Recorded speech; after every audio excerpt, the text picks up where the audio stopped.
Para se perceber a Rússia, é preciso olhar para a sua história, mas não só para os líderes e para as batalhas. É preciso olhar para a própria terra.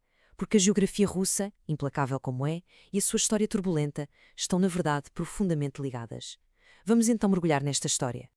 E, para começar, que tal uma palavra russa bastante curiosa? Shturmovshchina. Esta ideia de trabalhar intensamente à última da hora, quando se teve tempo de sobra. Bem, diz muito sobre uma certa mentalidade. E, para se entender uma cultura, é preciso perceber como o seu ambiente a moldou. E, neste caso, que ambiente? E isto leva-nos diretamente ao nosso primeiro grande tema, a Rússia como uma terra de extremos. A geografia aqui não é de todo um mero pano de fundo. É o desafio central, a peça fundamental que ditou o curso de toda a sua história.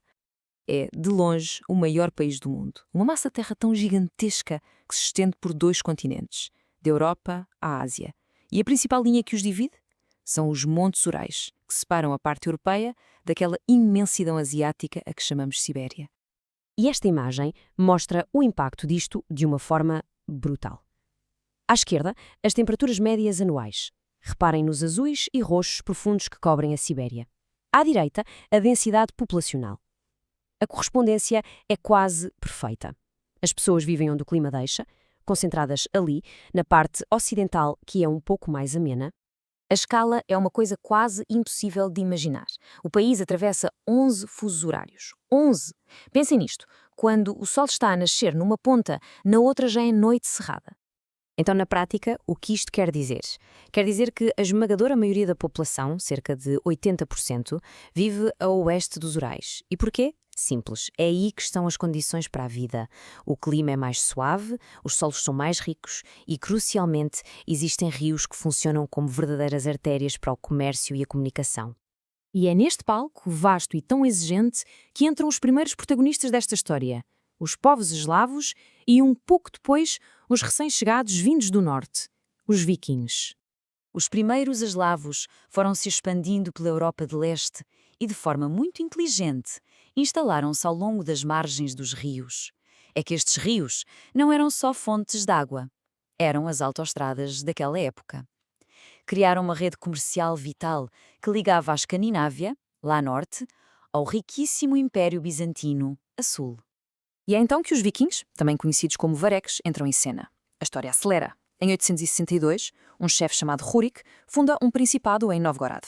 Pouco depois, o seu sucessor, o príncipe Oleg, percebe que precisa de uma localização melhor e move a capital para sul, para Kiev, um sítio muito mais estratégico.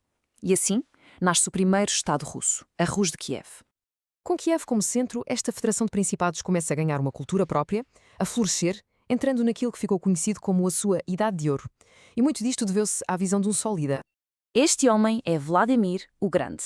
O seu reinado, ali no final do século X, foi absolutamente transformador. Ele mudou por completo a identidade cultural e religiosa do povo russo e definiu o rumo que seria seguido durante séculos. O legado de Vladimir foi imenso. Foi ele que converteu a Rússia ao cristianismo ortodoxo, alinhando-a com o poderoso Império Bizantino. Foi ele que trouxe o alfabeto cirílico, que criou a educação formal e que basicamente modelou o seu Estado à imagem de Bizâncio. Kiev transformou-se num autêntico farol de cultura e poder.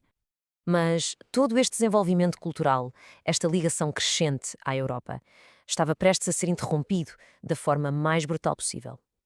A leste, uma tempestade estava a formar-se.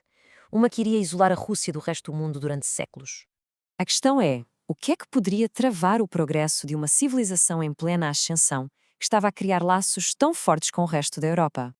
A resposta? Bem, a resposta está neste mapa. O Império Mongol. Uma força militar como nunca antes tinha visto, que se estendia por toda a Ásia até bater às portas da Rússia. Para a Rus de Kiev, o avanço deles era simplesmente imparável.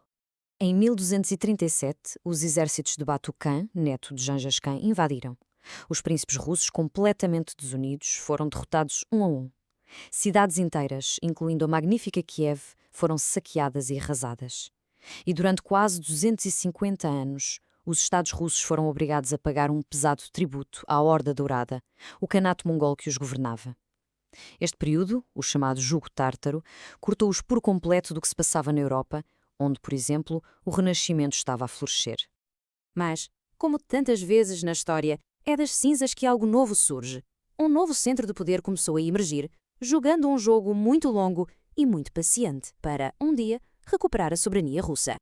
E aqui há uma parte fascinante. É a astúcia dos príncipes de Moscovo. Enquanto as outras cidades eram esmagadas, Moscovo foi designada como a principal coletora de impostos para os mongóis. E o que é que eles fizeram? Usaram essa posição para, discretamente, desviar riqueza e construir o seu próprio poder militar e político. Foi um golpe de mestre. O culminar de toda esta estratégia chegou com este homem, Ivan III, que a história viria a conhecer como Ivan o Grande.